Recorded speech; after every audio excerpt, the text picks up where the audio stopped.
Hey folks, thanks for checking out Reigniting Liberty. I'm Deneen Borelli, and Dr. Tom Borelli is in the house, bringing you the truth in black and white. And we've got someone else in the house today. Joining us is Congressman Bill Johnson from Ohio. He is also a member of the House Energy and Commerce Committee. Sir, welcome to the show. Deneen, Tom, it's great to be with you again. I know we've done this. We've been together several times over the last 12 years since I've been in Congress, and it's always a pleasure to join you. Yeah, we feel like we're buds. We feel like we know you. Yeah, same here.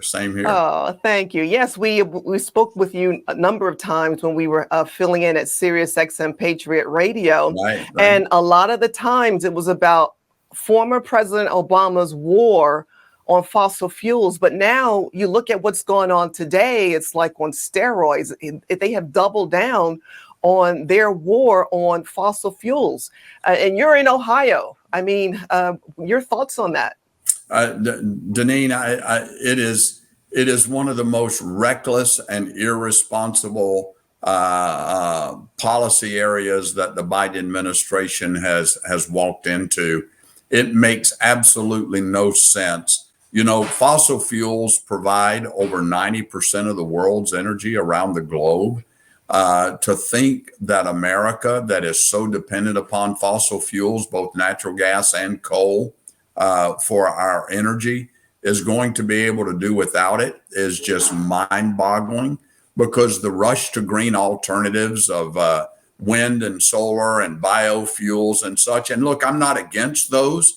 But they should be market-driven solutions, and it should not be done at the risk of taking our fossil fuel energy offline.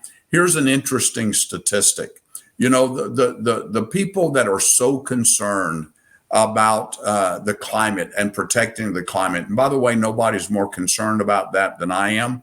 I'm a farm boy. I was born and raised on a farm, so I know how important it is to care and be good stewards of our environment, the air, the land, the water. But if those that are so concerned about climate change and the need to reduce the temperature of the planet, and most of the so-called experts that talk about that say that carbon emissions are the main reason that the temperature of the climate is going up. Here's an interesting statistic.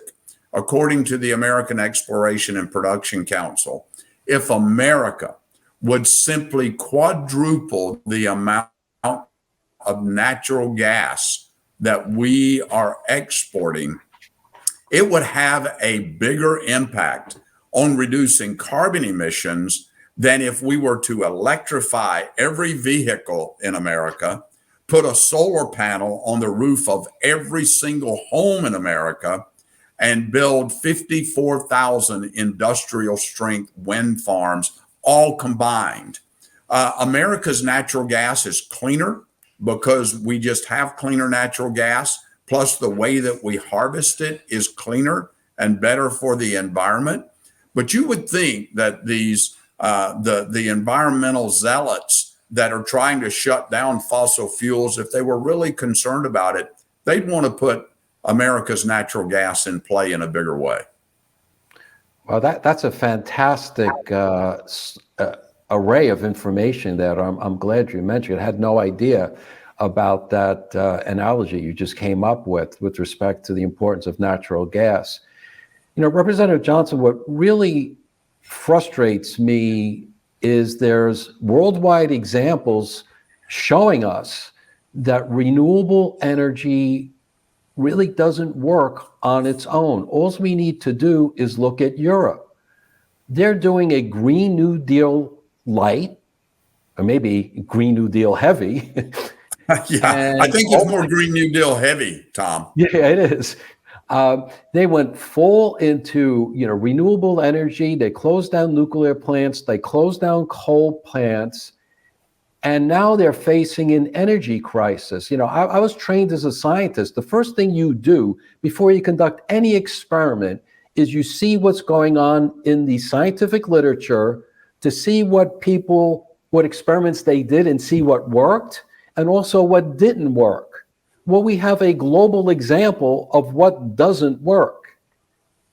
And You're yet, absolutely right. We've seen the Germans do it. We've seen other countries throughout Europe do it. They have become dependent on Vladimir Putin for their energy resources. And we now see what he's doing, threatening to shut off the switch to energy. And they're heading into a very, very potentially cold winter with an energy crisis. And we've got something similar to that happening right here in America, Tom, up in the Northeast, where we've seen statistics that we're about 63% off low on things like diesel and heating oil because those northeastern states like New York and New Hampshire and Vermont and Maine, they don't want pipelines, so they won't use America's natural gas. And we've got a shortage now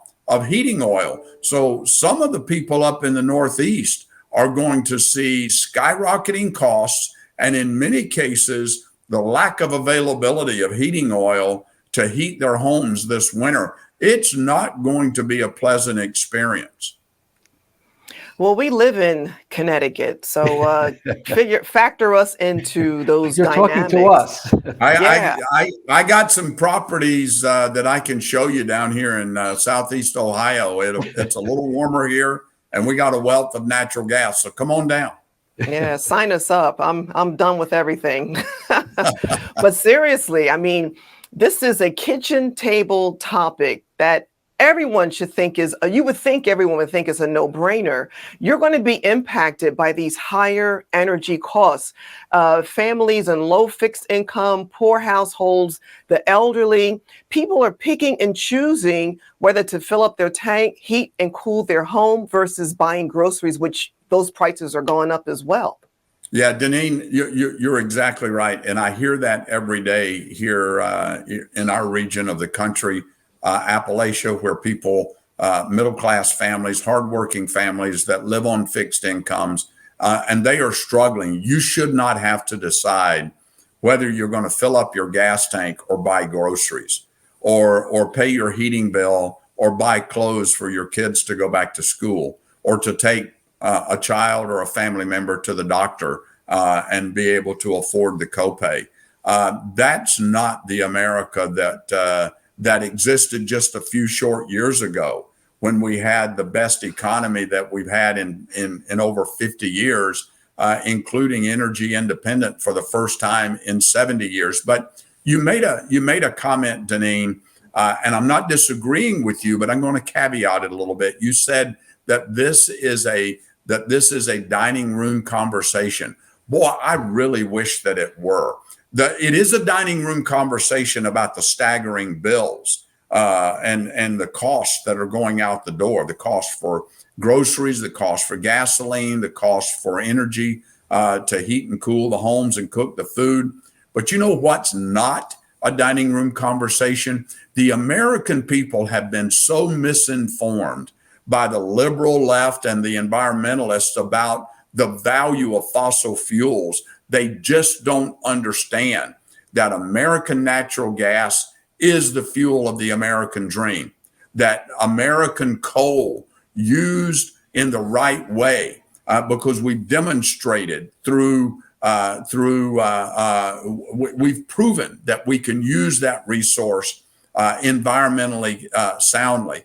And if you look at, for example, if you look at what the UN Climate Department said, now they're the guys that are in charge of the Paris Climate Agreement.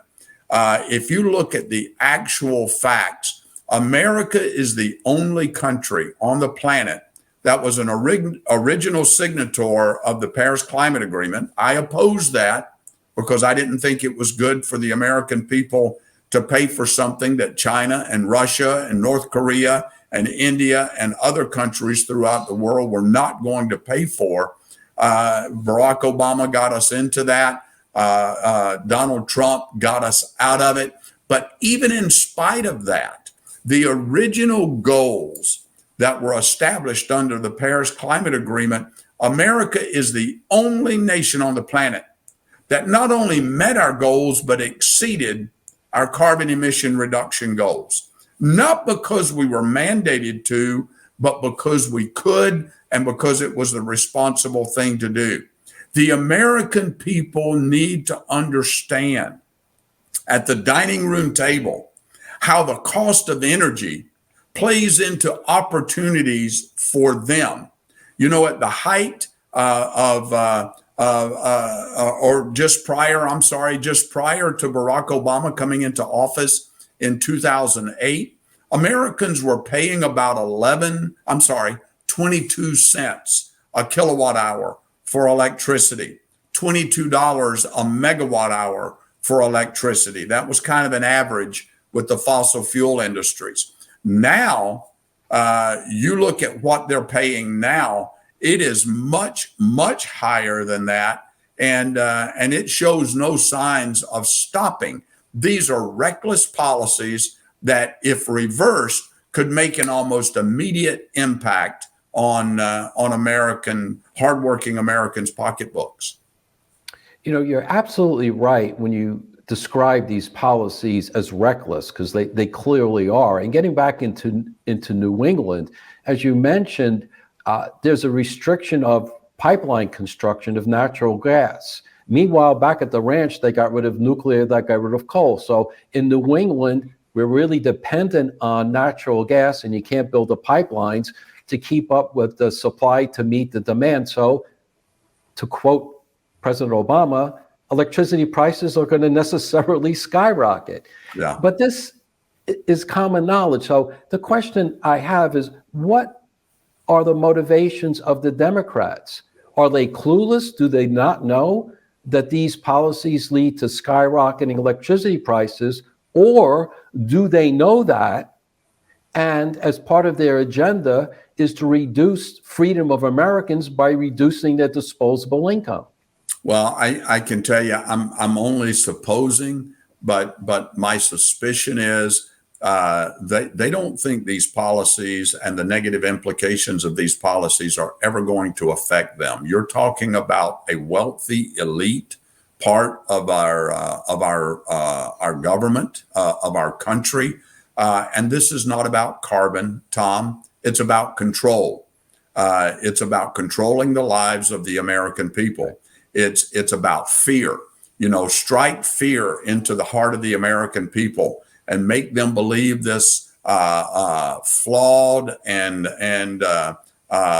false narrative that the world is going to come to an end because of carbon emissions over the next 10 years. Nothing could be further from the truth. I mean, if you look at our planet, Tom, if you look at our planet, what makes up our atmosphere? What makes up our atmosphere? It's mostly nitrogen. A smaller percentage of it is oxygen. Only about 1% of it is carbon, right? And it's needed. I mean, it's needed for preservation and for growth of plant life. I mean, God put this place together in an amazing array of puzzles, and He knows how it works. They do not, and they're making some really bad decisions that could really upset the entire ecosystem of the planet with some of these crazy things that they're doing, and it's just mind-boggling. I totally agree with you on that. And here's the other crazy thing when you talk about control, because they do want control from cradle to the grave. I believe it was in Colorado where consumers were not able to dial down or dial up their thermostats. And there was like this emergency warning that flashed on there. I mean, that is reality on your doorstep. I mean, what is it going to take for people to realize we have a wealth of natural resources? And as you mentioned, it was we were energy independent under President Trump. Cheap, reliable, plentiful. What is it going to take for people to like open their eyes and say, oh my goodness, like here we are, but how do we get to this? Well, Deneen, it's going to take people like you folks getting that message out there. It's going to take them seeing firsthand the haves and the have-nots. I guarantee you that President Biden's thermostat did not have that message on it. I guarantee you that Speaker Pelosi and Majority Leader Schumer's thermostats did not have that message on it. I guarantee you that their houses are not spiking up to 80 and 90 degrees in this hot summer in many places across our country with the heat wave that came. And Lord only knows what's going to happen when this cold winter comes and they're not able to turn their thermostats up. And look at what's happening out in California when you got the governor of California telling people not to charge their vehicles, their electric vehicles. Well, how are you supposed to get to work? How are you supposed to get to the doctor? How are you supposed to get your children to school or to go shopping for groceries and things? This is nuts. This is nuts. We're the greatest nation on the planet. And just a few short years ago, we were energy independent for the first time in 70 years. Here's a little fact that folks might not know about. You know, back in the 70s, an agreement was reached between the Israelis and the Arab nations. And there was a commitment made by America to support moving the embassy from Tel Aviv to Jerusalem. Every president from Jimmy Carter through Barack Obama accepted the waiver and punted on that decision to not move the embassy from Tel Aviv to Jerusalem. Do you know one of the main reasons why Donald Trump was able to make the decision to move that embassy? It was because we were energy independent. We were producing about 13 million barrels of oil a day. He did not have to worry about what the Saudis or the Iranians were going to do in jamming up the Strait of Hormuz and putting America into an energy crisis because we could not get enough crude oil. We were producing enough on our own. We didn't need anybody else. We were the world's largest producer of energy, and we were a net exporter of energy. And we need to get back to those kinds of policies, and we need the American people around every dining room in this country to understand how those kinds of policies to make America energy independent play into opportunities for them and their families. It is the fuel of the American dream, and we need to get back to that. Representative Johnson, that's a great point, because all too often people just really focus on energy as an economic issue. Maybe they don't focus on it enough, given the policies we have, but it's also a national security issue. Oh, absolutely. And we're seeing globally, worldwide, with this respect to what Putin's doing to Germany and the rest of the countries in Europe, because he was going to use energy as a weapon. So clearly, the more energy, the more economic freedom you have, but also the more freedom you have from other countries and national security issues. Well, you're exactly right. You know, most people don't realize that our farmers, where our farmers get our fertilizers from. Most fertilizers in America come from the Ukraine and Russia. And you've got farmers, in addition to the stresses placed on them with high diesel cost, the cost of seeds, the cost of supplies, their own energy costs to run their operations in their homes and their farms. Now you've got a shortage of fertilizers. You got a lot of farmers that are reconsidering whether or not they're even going to be able to harvest the crops that they planted this year, to do that harvesting this fall. And they're reconsidering what plants, what crops they're going to plant in the spring. It's dependent upon what kind of fertilizers they can get. For crying out loud, we are the breadbasket of the world. Our farmers feed our nation and much of the rest of the world. If you think we got problems with grocery prices now, wait until next spring when we have serious shortages. I heard just the other day, things like peanut butter. Thank God they solved this this railroad situation, and I was glad that they did. But 30% of the peanut butter comes through one source, and had that railroad strike occurred, and what's prompting that railroad strike? A lot of different issues. Many of them the cost of living and the stress that it's putting on the hardworking people that run the railroads. So had that strike occurred right off the bat, one flip of a switch, you would have had 30% less peanut butter in places across the country. That's kids that need peanut butter for their peanut butter and jelly sandwiches for lunch. And I mean, I may be being ridiculous. Some people may think it's ridiculous, but I don't. You think we got a grocery problem now? Wait till next spring. That's true. No, and the Fed could raise all the interest rates they want. But if there's a shortage of food, the prices are also going to skyrocket. Yeah, you're right. There's two things driving inflation. One of them, and we've talked a lot about it on this show, is the cost of energy. It takes energy to manufacture a product. It takes energy to ship that product to market. It takes energy to run the retail outlets where consumers go to buy that product. It takes energy for the consumer to get to the market. It takes energy to prepare that food once they get home. It takes energy to do everything in America. The demands for energy are going up. They're not coming down. And to stomp on America's energy independence is just such a wrong thing to do economically, from a national security perspective. We've talked about that. But the other big issue is the out of control spending out of Washington, D.C. The trillions of dollars that have been put into the economy now, devaluing the dollar. What you're paying $1 for today, you're going to pay $3, $5 for tomorrow. Same scenario as we've seen with gasoline. The cost of everything is going up because the dollar doesn't go as far. Yeah. With everything we're witnessing now under this current administration, is it a perfect storm, like of much worse to come? We're talking about food, energy, we have inflation, we have an open border. Talk to us about that. What are your thoughts? Well, I think, November elections have consequences. This November is going to be critical.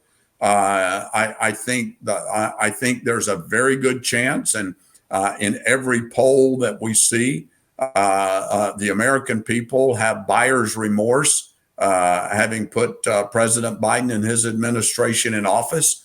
And so I think there's a very, very good chance that we're going to take the U.S. House back, and you'll see a House majority. And when we get that majority, we will be beginning to implement our commitment to America, to restore our economy, to restore our national security, to secure our borders, to restore our energy independence, those kinds of things.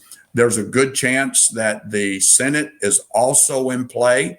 But the bottom line is elections have consequences, and the American people have got to pay attention to the kinds of people that they're electing to public office. Too many people in Washington, D.C., in the House, in the Senate, and within the bureaucracies of the executive branch do not have the life skills and life experiences to be able to make the decisions that they've been elected to make. And that's a sad state of affairs. They don't understand how the American people live.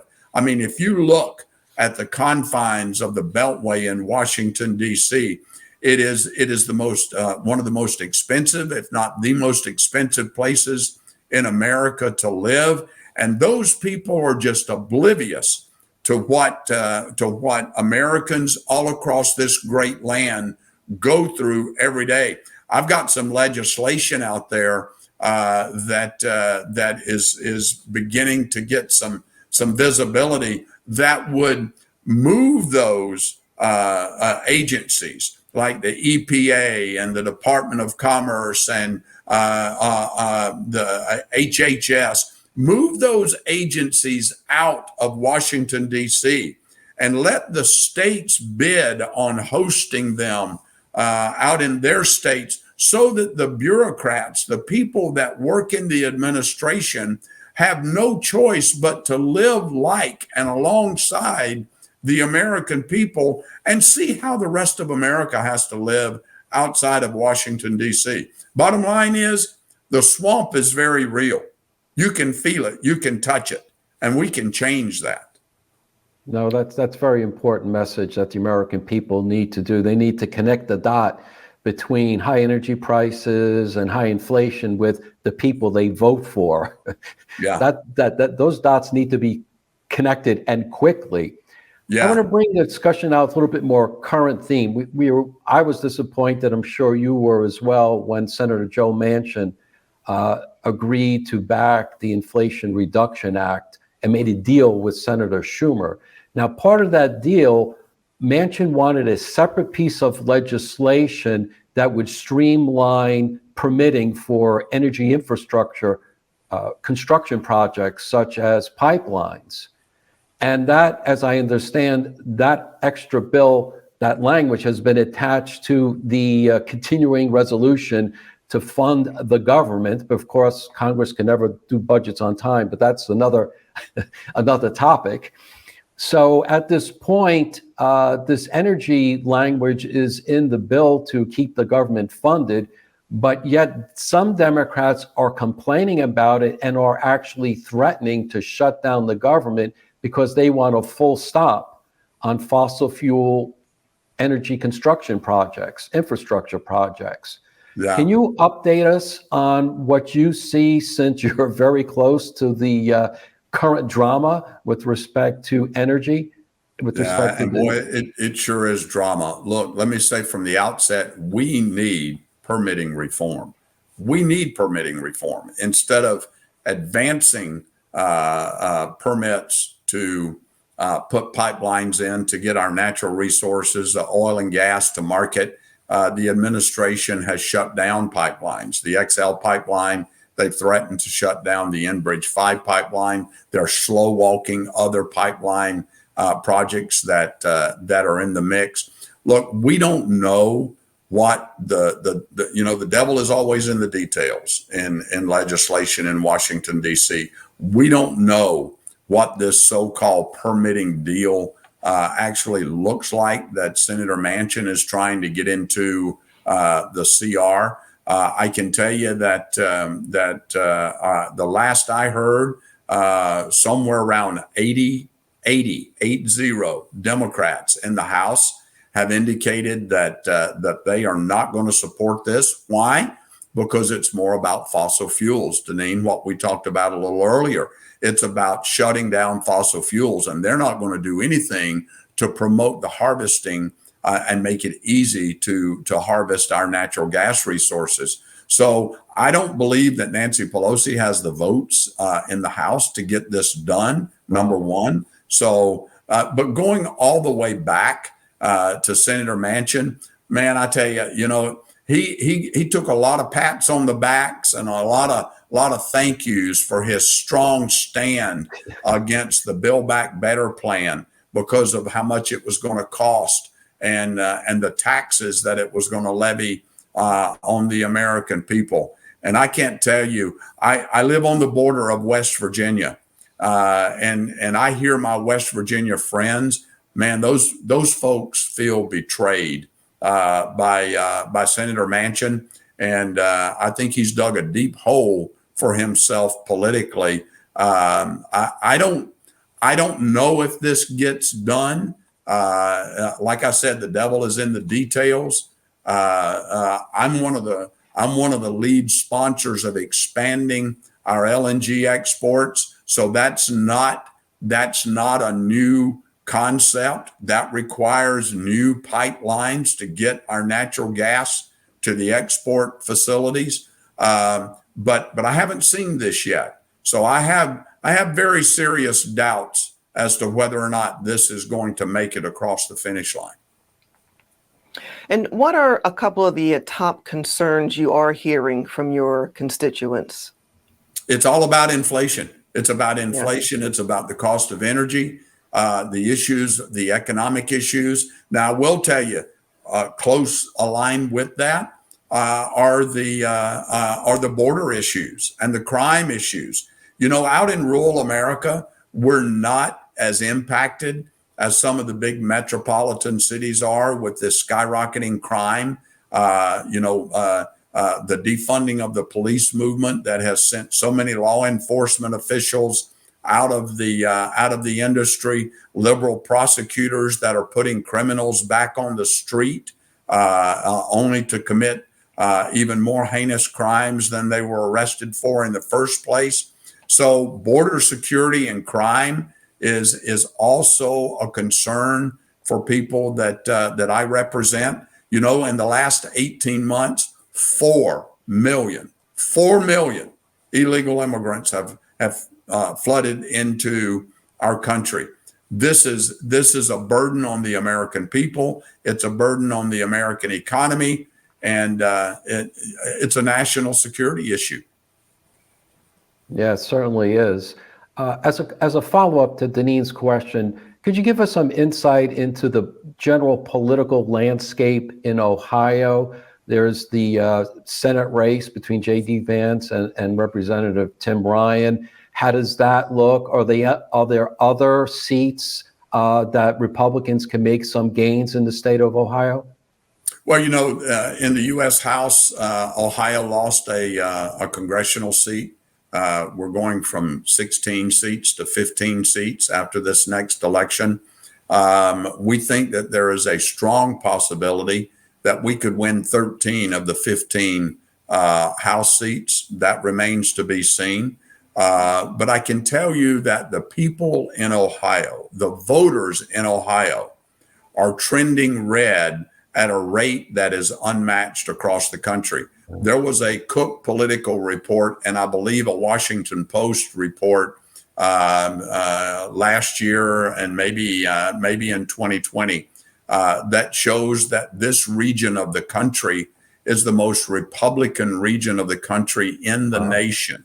It is, people here are seeing firsthand that conservative Republican values of limited government, lower taxes, higher wages, more opportunities to pursue the American dream, more use of our own natural resources for our energy, securing our border, being strong on the international stage with national security, that those are ideas that create a better quality of life for them.